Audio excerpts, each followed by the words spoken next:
Perdón, tuvimos aquí un pequeño problema técnico. Nuevamente, buenos días. Decía yo, buenos días a todos los fans de Cristo. Pues ya estamos aquí nuevamente, un día más, 17 de octubre del 2021. Y vamos como en carrera a la finalización del año. Pero bueno, vamos a dar inicio hoy a nuestra reflexión. Y pues hoy vamos a reflexionar acerca del amor de Dios. Y para hacer esta reflexión, me estaba preguntando en estos días, ¿cómo será el amor de Dios?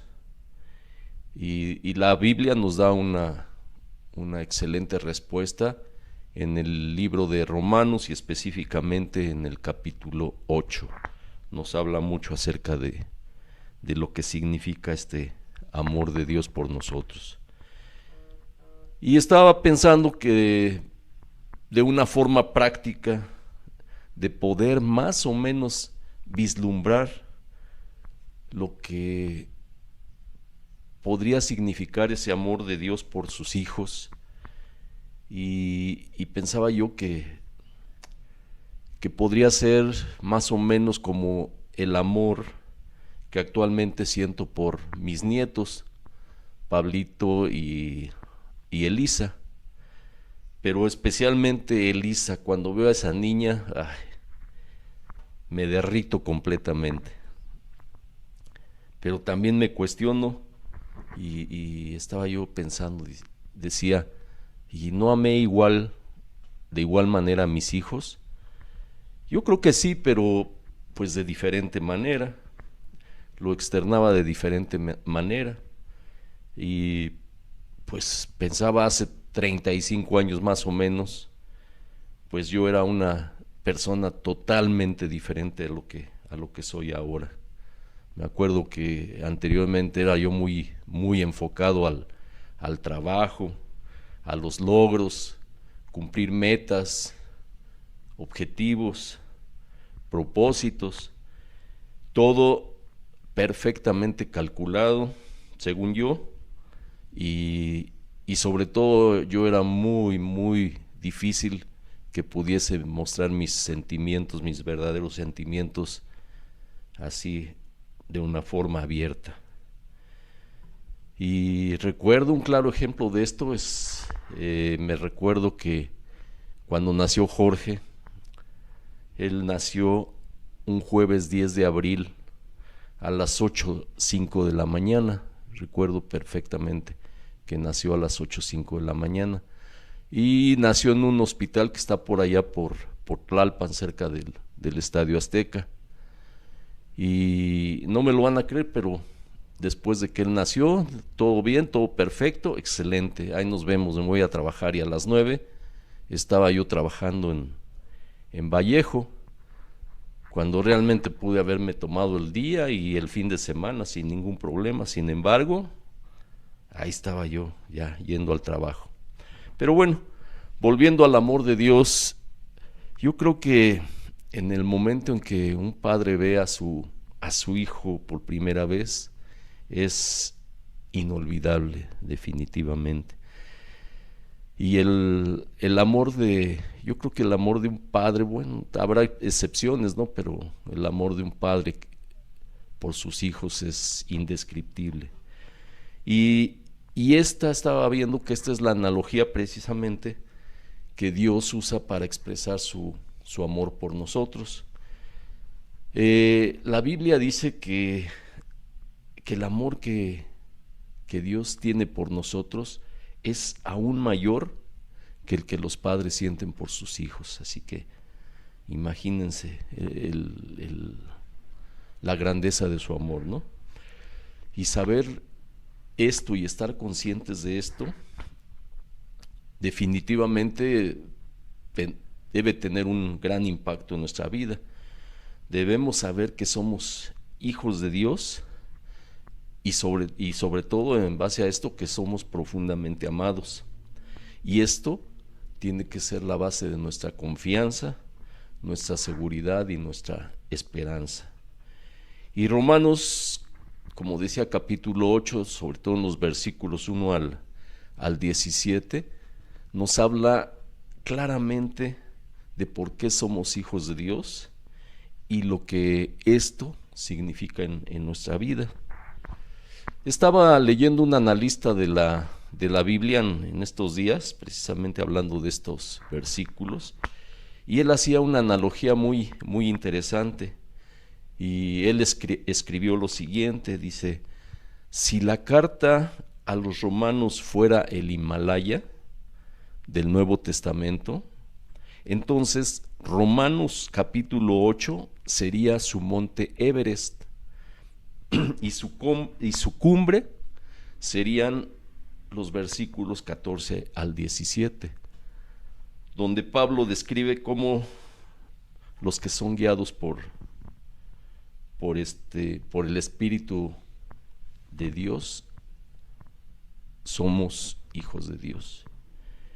Y lo que son las cosas, ¿no? Unos 2-3 días antes de estar leyendo esto, estaba viendo una película que se llama Everest, seguramente muchos de ustedes la han visto, y ahí te das cuenta, perdón, lo impresionante que es esta montaña y lo difícil que es conquistarla.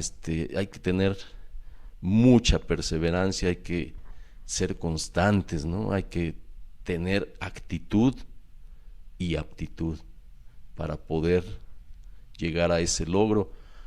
Y yo me imagino que el lograr tener el amor de Dios debe ser algo equivalente. Y por lo tanto, pues esta analogía que hacía este señor, este analista, pues no puede ser más acertada. Y hablando de esta reflexión, me sorprende también cómo Dios confirma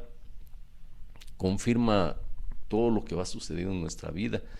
Recién el domingo pasado tuvimos una consejería con los pastores, el domingo de la semana pasada, y todo lo que hablamos con ellos concuerda plenamente con lo que Dios puso en mi corazón para reflexionar esta semana. Y hoy te quiero preguntar, ¿cómo te ves a ti mismo en tu relación con Dios? ¿Vas por la vida siempre al menos sintiéndote un poco culpable? ¿Vives bajo una nube grande y oscura? Pues déjame decirte que Dios así es como no quiere que vivamos definitivamente. Somos hijos de Dios, profundamente amados, aceptados y fortalecidos por su amor, que es totalmente incondicional.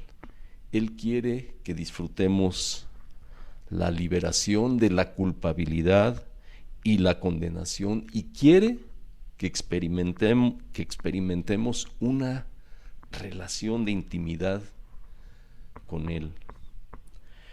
Aún esta relación íntima, aún más cercana que la mejor relación de un padre con su hijo. Nos decían los pastores la semana pasada que nuestro pasado es liquidado en el momento en que recibimos a Jesús y por tanto recibimos un perdón completo. La barrera entre nosotros y Dios se derriba, y Pablo escribe en los versículos 1 al 3 de este capítulo, dice: ya no hay ninguna condenación para los que están unidos a Cristo Jesús. Somos liberados de la ley del pecado y de la muerte. Aunque la ley era buena, era impotente para salvarnos debido a nuestra naturaleza pecaminosa. Así que Dios envió a Jesús a morir por nosotros como una ofrenda de pecado. Esto significa que Jesús limpió todos nuestros pecados, los pasados, los presentes y los futuros. Y ahora mismo, te digo, podemos disfrutar de la vida en el Espíritu, como dice el versículo 4. Ya no vives según la naturaleza pecaminosa, sino según el Espíritu. El Espíritu Santo nos lleva a dejar de fijar nuestra mente en lo que desea, como dice el versículo 5, en esa naturaleza pecaminosa, y a poner más bien tu mente en los deseos del Espíritu. Y esto conduce sin duda, como dice el versículo 6, a vida y paz. Pablo no está diciendo aquí que seremos perfectos, sino que, como dicen palabras de una versión de la Biblia que se llama The Message, esta es en inglés, pues es una traducción, dice en el versículo 10, a veces me gusta mucho cómo interpreta la palabra esta versión de la Biblia. Dice, aunque aún experimentes todas las limitaciones del pecado, experimentarás la vida al estilo de Dios. Esto es posible porque ahora mismo el Espíritu de Dios vive en ti. Y además dice en el versículo 11, puedes esperar la futura resurrección de tu cuerpo. El mismo Espíritu Santo que vivió en Jesús y lo resucitó de los muertos, ahora habita en ti. Por lo tanto, tu cuerpo, al igual que el de Jesús, se levantará.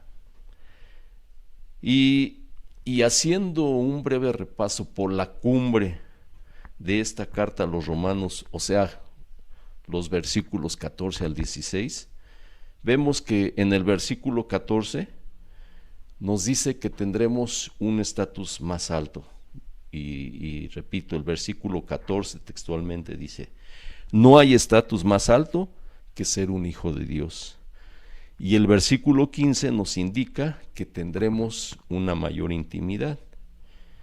Pablo afirma que por el Espíritu clamamos, como dice el versículo 15, Abba Padre.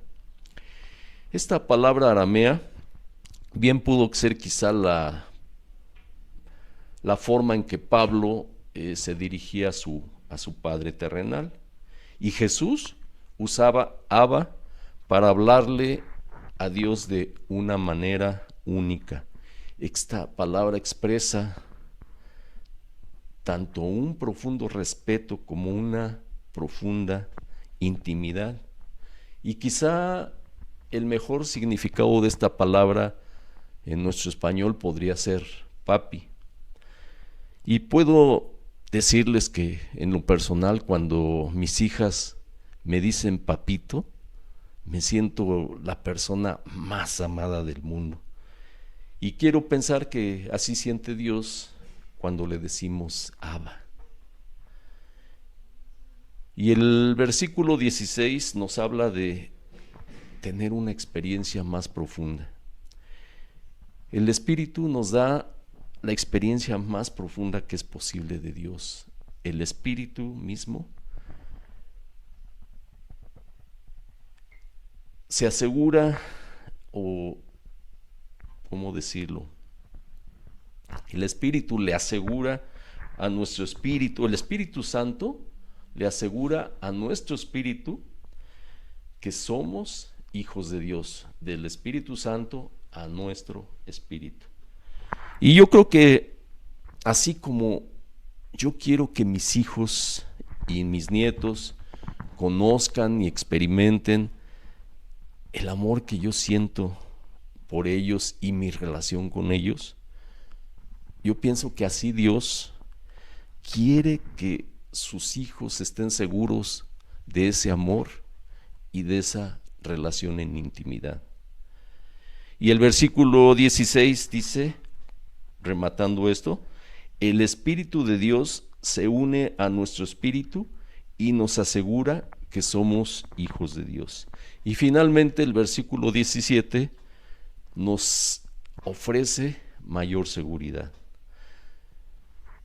Ser un hijo o hija de Dios es la mayor seguridad, porque si somos hijos de Dios, también somos, como dice el versículo 17, herederos de Dios y coherederos con Cristo. Como hijos de Dios somos herederos.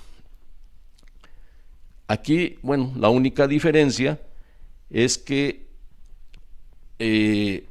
no heredamos a la muerte de nuestro padre, sino más bien heredamos al momento de nuestra propia muerte. Cuando eso sucede, entonces disfrutaremos de una eternidad de amor con Jesús, como dice el versículo 17, y en la versión de esta que les comentaba de The Message, dice: y sabemos que vamos a conseguir lo que viene a nosotros, una increíble herencia, pues si ahora sufrimos con Él, también tendremos parte con Él en su gloria. En resumen, hermanas, hermanos, en estos versículos podemos entender cuán grande, cuán inmenso es el amor de Dios, y que no debería de haber ninguna circunstancia que nos impida llamarnos hijos, sus hijos, y desde luego, en base a esto, disfrutar de su gran amor. En nuestra vida cristiana, como hijos y herederos de Dios, pasamos exactamente por lo que Cristo pasa, tanto en los tiempos difíciles, con Él, con Cristo. Entonces, si pasamos esos tiempos difíciles, entonces ciertamente vamos a pasar también los buenos tiempos con Él, seguramente. Y eso es nuestra seguridad, nuestra confianza y nuestra esperanza. Vamos a orar. Abba Padre, te doy gracias, Señor, por el increíble privilegio de poder llamarme tu hijo. Gracias porque tu espíritu que vive dentro de mí le testifica a mi espíritu que soy tu hijo. Gracias por mi futuro, porque soy tu heredero y coheredero con Cristo. Abba, ayúdanos a ser hijos sabios, complaciéndote en la forma en que vivimos. Gracias, Señor. Gracias, Abba. Gracias, Papito, porque ahora sé que soy tu amado hijo y deseo ser un hijo obediente y fiel. Señor, esto lo digo en el nombre poderoso de Cristo Jesús. Amén, amén y amén. Bueno, esta fue nuestra reflexión del día de hoy. Y bueno, vamos a hacer una breve pausa y enseguida continuamos. Recuerden en este momento preparar su vino, su pan para nuestra tradicional ceremonia de la Santa Cena. Nos vemos dentro de 8 días. Que tengan una excelente semana.